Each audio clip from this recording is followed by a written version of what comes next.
സ്വന്തം താൽപര്യങ്ങൾ സംരക്ഷിക്കാൻ വേണ്ടി സീസറിന്റെ ഭരണപ്രതിനിധിയായ പീലാത്തോസിന്റെ കൈയും കാലും ബന്ധിക്കപ്പെട്ടവനായി, ചുമത്താൻ കുറ്റങ്ങളൊന്നുമില്ലാത്തവനായി ക്രിസ്തുവിനെ ഏൽപ്പിച്ച അന്നത്തെ പുരോഹിതന്മാരും രാഷ്ട്രീയക്കാരുടെ ചെരുപ്പ് നക്കിയും കാലുപിടിച്ചും തങ്ങൾക്കനുകൂലമായ സ്ഥിതിഗതികൾ സൃഷ്ടിച്ച് ക്രിസ്തുവിന്റെ പേര് ഇല്ലാതാക്കാൻ ശ്രമിക്കുന്ന നിങ്ങളും തമ്മിൽ എന്ത് വ്യത്യാസം?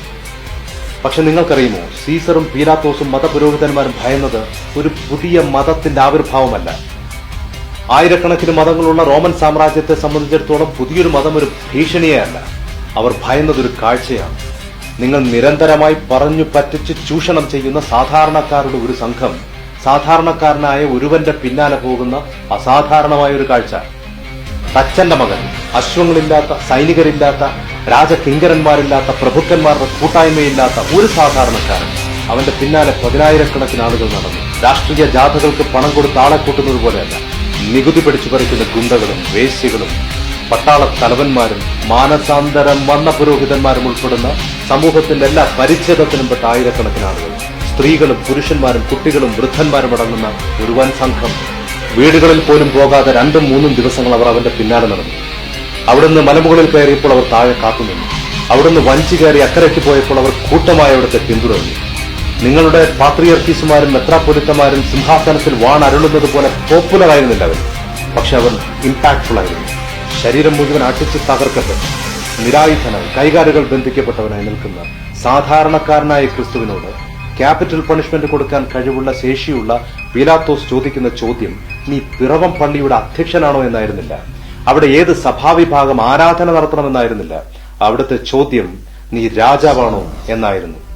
കാലിൽ വീണ് ഞാനൊരു മതം സ്ഥാപിക്കാൻ വന്നതാണ്, എന്നെ രക്ഷിക്കണമെന്ന് കേണപേക്ഷിക്കാൻ പോകുന്ന ക്രിസ്തുവിനെ പ്രതീക്ഷിച്ച പീലാത്തോസിന് തെറ്റി.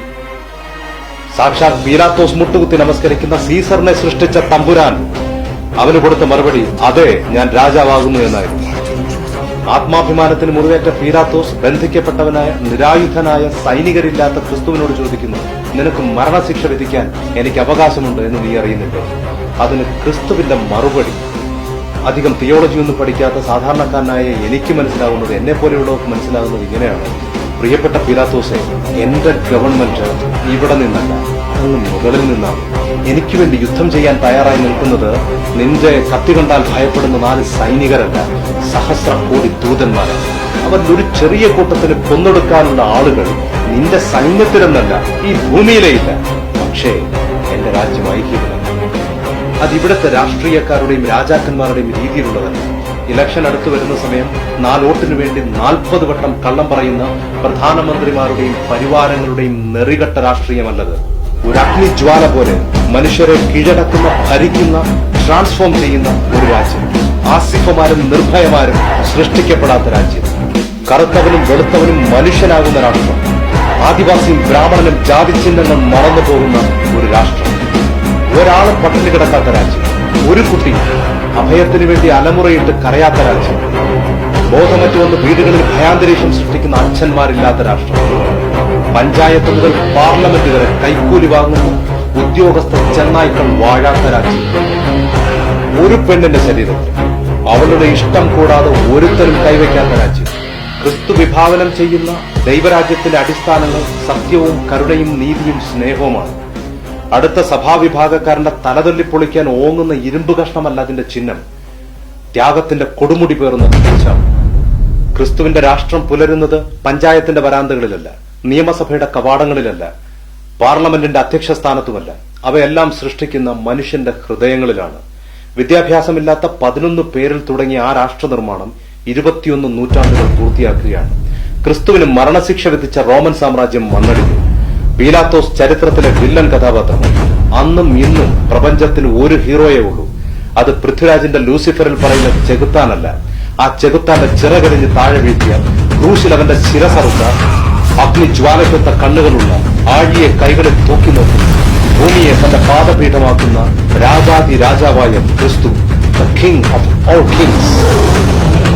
ലോകത്തിന്റെ നെറുകയിൽ കാൽച്ചവിട്ടിയ നെപ്പോളിയൻ ബോണപ്പാർട്ട് പറയുന്നു, സീസറും അലക്സാണ്ടറും ചാർലിമേനും ഞാനും ബലം കൊണ്ട് സാമ്രാജ്യങ്ങൾ ഉണ്ടാക്കി. ക്രിസ്തു മാത്രം സ്നേഹം കൊണ്ടൊരു സാമ്രാജ്യം ഉണ്ടാക്കി. ഞങ്ങളുടെ സാമ്രാജ്യങ്ങൾ ഉടഞ്ഞു തകരുമ്പോൾ ഈ നിമിഷത്തിൽ അവനു വേണ്ടി മരിക്കാൻ ദശലക്ഷക്കണക്കിന് ആളുകൾ തയ്യാറായി നിൽക്കുന്നു.